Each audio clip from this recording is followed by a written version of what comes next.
Assalamualaikum warahmatullahi wabarakatuh. Saya Sipa Ramadanti dari kelas Manajemen MN19C Universitas Nusa Adapun tujuan dari pembuatan video ini adalah untuk memenuhi salah satu tugas mata kuliah Teori Portofolio dan Analisis Investasi yang diampu oleh Bapak Dr. Gustian Juanda. Oke, sekarang kita akan membahas tentang instrumen keuangan.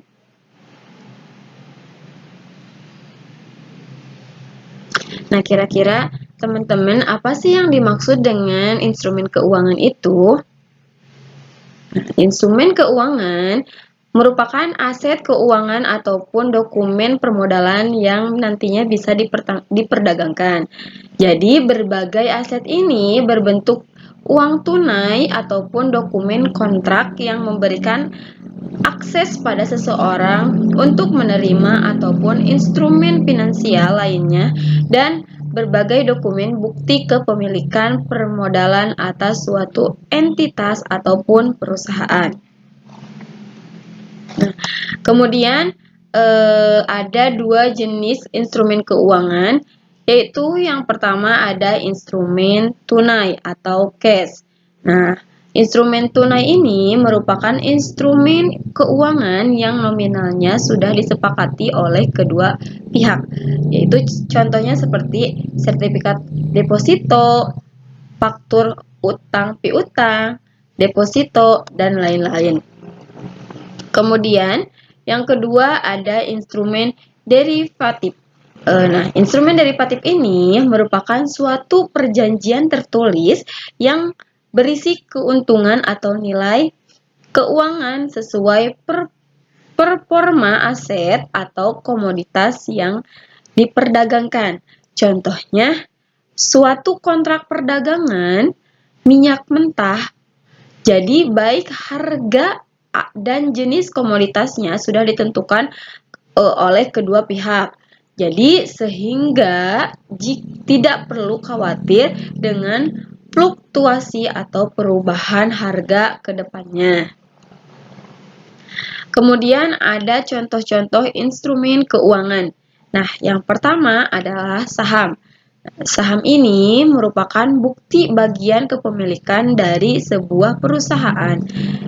Jadi, jika kita membeli satu lembar saham dari 500 saham keseluruhan, ini artinya kita berhak memiliki 1/500 atau 1% saham dari perusahaan tadi. Nah, jadi sebagai pemilik 1% saham, kita juga boleh memperdagangkan saham tersebut.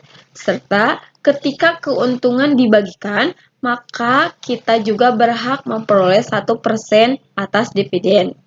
Kemudian yang kedua contohnya itu adalah obligasi. Nah, obligasi ini adalah dokumen yang diserahkan kepada investor dari penerbit obligasi atau peminjam agar mendapatkan imbalan uang tunai yang disepakati. Jadi, dokumen ini mencantumkan frekuensi waktu,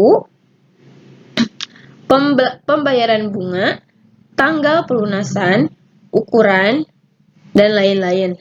Jadi, jika kita gagal bayar sesuai kesepakatan, maka uang tidak bisa diberikan. Obligasi ini bisa menjadi salah satu instrumen keuangan yang diandalkan dalam pengumpulan uang dari investor. Terlebih lagi, obligasi adalah instrumen utang yang dividennya dibayarkan secara teratur dan bisa menjadi pendapatan tetap. Obligasi dibayarkan pada tanggal jatuh tempo dengan resiko lebih rendah ketimbang saham. Ada beberapa jenis obligasi, yaitu seperti obligasi pemerintah, obligasi korporasi. Jadi umumnya kedua jenis obligasi ini didukung oleh aset. Kemudian contoh yang ketiganya yaitu adalah surat pinjaman atau debentur. Nah, surat peminjaman ini adalah surat pinjaman uang yang tidak didukung aset. Utang diberikan dalam jangka panjang dengan tingkat suku bunga yang lebih tinggi ketimbang obligasi. Nah, kemudian yang keempat yaitu derivatif.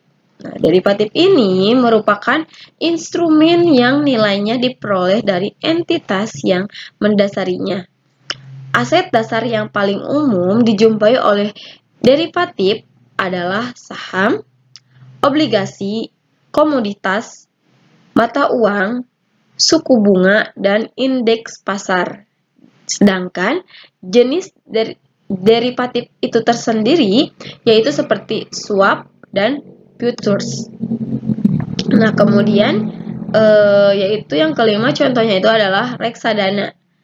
Nah, reksadana ini merupakan sekumpulan dana yang diambil dari investor berbeda-beda sesuai investasi dalam portofolio sekuritas. Jadi, setiap saham investor diwakili oleh unit.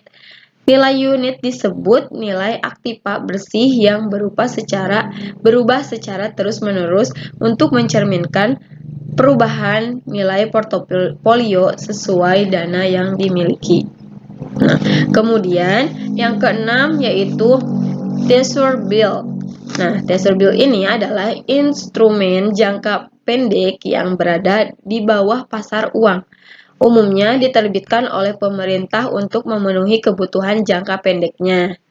Kemudian yang ketujuh adalah commercial paper. Nah, commercial paper ini adalah surat-surat berharga lainnya atau commercial paper, yaitu merupakan instrumen keuangan jangka pendek yang dikeluarkan oleh perusahaan penerbit untuk memenuhi kebutuhan jangka pendek seperti modal usaha tambahan.